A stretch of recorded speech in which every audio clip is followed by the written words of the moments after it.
Welcome back. All right, so more news of the day items for your July 30th as we get set for August.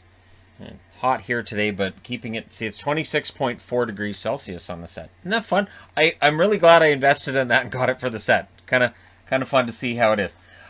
So let's get into some news that's coming out. Agents talking. I've got one statement loaded up on my phone. I'm going to read to all you fine people because yeah. So, anyways, and I'm wearing an AHL jersey because why not? Condors. I really like that logo. That logo is fantastic. I think it looks nice.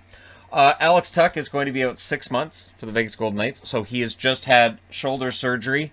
So let's see, 6 months. It's now end of July. So if he had it now, that would mean that he's out well into the season, which would be a big blow for Vegas. But it would buy them some cap space. So, there you go. Alex Tuch out 6 months after shoulder surgery. Paul Byron out 5 months for Montreal. He has had hip surgery. So those are two guys on relatively decent cap hits that are both going to be out for an extended period. The Montreal Canadiens also hired a new goalie coach. Eric Raymond will now be the one that is in charge of the goaltending coaching duties for Montreal with, of course, Carey Price and Jake Allen. So we'll see how that goes for them. So yeah, without Byron, they're going to need to either figure that out from within or bring somebody else in. So we'll see how that goes. Toronto continues to sign guys for good cap hits. Andre Kasha signs for 1 year, $1.25 million. I will say it again. When you put a guy in the American Hockey League, you get $1.25 million in cap relief. So the entire contract can be put in the American Hockey League. This is as no risk as you're going to get, and potentially a high reward. Kasha has the talent, and I've been saying this for years. He has the talent. His problem has been being able to stay healthy long enough to really get that momentum going. It was not a good fit for him in Boston, and I'm wishing him only the best in Toronto. I've liked him for a long time, since he was a Duck and he was starting things out. And again, the talent's there. It's a matter of being healthy and being able to capitalize on it. So wishing him only the best. And again, Toronto's made some really smart moves so far in the offseason. Another potentially smart move, Carolina adding to their goaltending depth today, signing Alex Lyon to a two-way deal, which will pay him $750,000 in the NHL, $200,000 in the AHL, but if he spends the entire year in the AHL, it ends up being $250,000 for him. These contracts are structured in a way that a lot of math involved. So basically, you spend 2 weeks in the NHL, you get paid at the NHL rate, you get paid. So anyways, he's guaranteed $250,000 if he spends the whole year in the AHL. Not too shabby for Alex Lyon.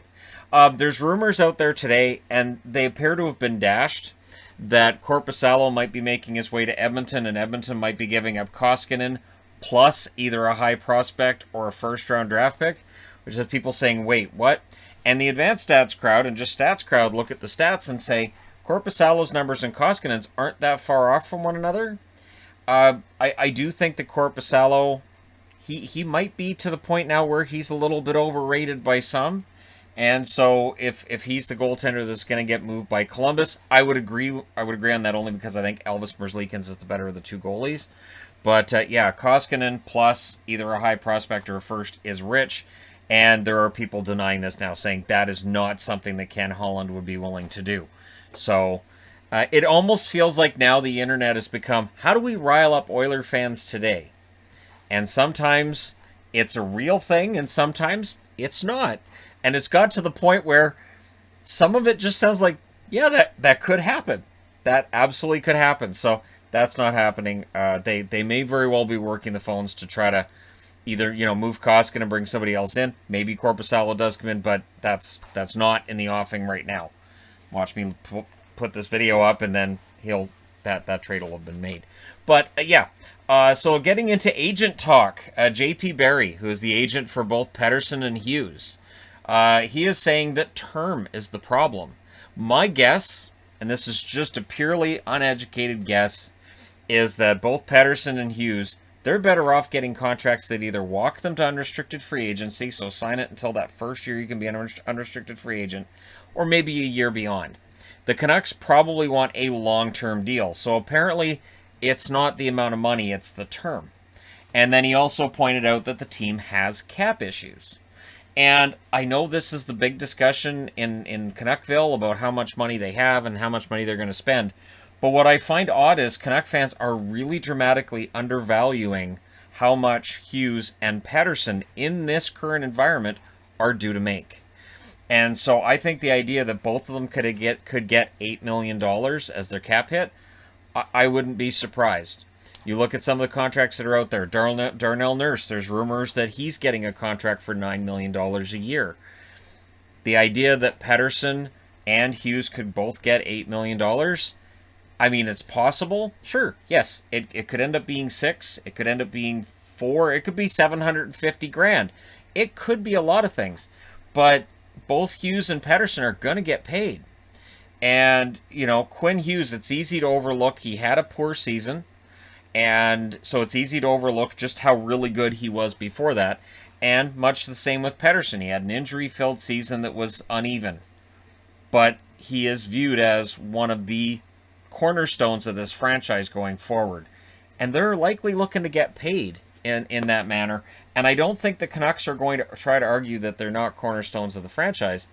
But, yeah, when I see some of the Canuck fans saying, oh, well, we could just get them both for 6 and then just be done. And I'm thinking, I don't think 6 gets it done. Maybe it does, but I don't think 6 gets it done.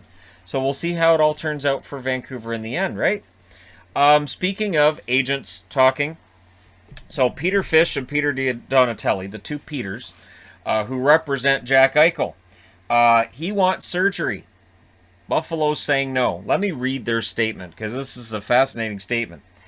Because remember, just yesterday we were hearing from Kevin Adams that, there's no pressure. Yeah, okay. In response to the Sabres statement regarding being in control of the process, Jack Eichel under contract, and other comments, we offer the following response. It's not roses and butterflies when they talk like that, is it? The process is not working. As previously stated, we fully anticipated a trade by the start of the NHL free agency period. So they wanted him traded already. So when Reinhart got traded, that's at the timeline that they expected for Eichel. After the agreed upon and prescribed period for conservative rehabilitation lapsed in early June 2021, it was determined by the Sabres medical staff that a surgical procedure was required. So the Sabres medical staff is saying a surgical procedure is required for Eichel's neck problems. The recommendation by Jack's independent neurosurgeon, other spine specialist consultant, and the surgery Jack feels most comfortable having in order to correct a herniated disc in his neck is to proceed with artificial disc replacement surgery. This is a surgery no professional athletes ever had. A further point of concern is that our camp was initially under the impression that the Sabres specialist was in agreement with artificial disc replacement surgery until that was no longer the case. So they're kind of saying, we thought they were playing ball and they were agreeing with us, and then they said no. They decided no. What is being left out of the discussion is that Jack would be able to play in the NHL for the start of the season, pending medical clearance, if he was allowed to have the surgery he desires, even as of this date.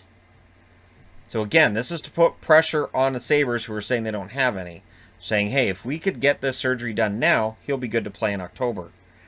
Repeated requests have been made to the Sabres since early June to no avail. We're at the end of July. This process is stopping Jack from playing in the NHL, and it is not working. And then it's signed off on by the agents in question. So, yeah, they want it done. They want Eichel traded. Now, that's the complication of making this deal isn't just return on Jack Eichel. It's having a team that says, we think the artificial disc replacement surgery is a good idea. You may have other teams that would be willing to acquire Jack Eichel that would look at that surgery and say, we've never seen that happen with a player, and we have some concerns about whether or not he would actually be good to play in the NHL after that. It is considered a risky surgery, and it's his neck. So, right? We'll see how this shakes out. But that's shots fired. That is absolutely shots fired, and we will see how Kevin Adams plays it. It just feels like the Sabres are kind of going, no, we're good, we're good. And this may be a case where the Sabres are looking at the situation and saying, we don't want to seem desperate. Because if a team knows that the Sabres are desperate to move on from Eichel, they may not offer as much. They may say, hey, you have to make a deal. You've got to make a deal, so sorry, this is what we're going to offer. That's just how negotiations work. And, yeah, so we'll see how this goes between the Sabres and Eichel. It doesn't feel like it can go on like this much longer. But how much longer does it last? And I keep seeing all these trade options where fans are saying, oh, we'd like to see him in this city or that city. But it's not that simple. Because, again, he's asking to have a surgery we haven't seen.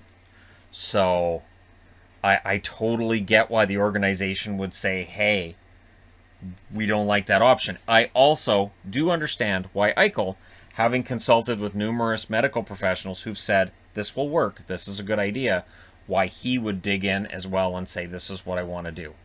So we'll see how it turns out. But there has to be pressure on the Sabres. What I just read you, that has to be to put pressure on the Sabres and make that deal happen. So where does he go? And what do they get back? I keep seeing like, oh, Vegas is going to go get him. I don't know. I mean, does Vegas want him going in for the surgery? We don't know. And then how much are you giving up to get him? And if he has this surgery, and if it turns out it takes a little bit longer to come back, like, there are some risks to this. So it'll be interesting to see what happens. Let me know your thoughts in the comment section below as always. Don't forget to hit like and subscribe if you're browsing your way through. You just happened upon this video. Thank you guys so much for watching, for all your support. I will talk to you again soon.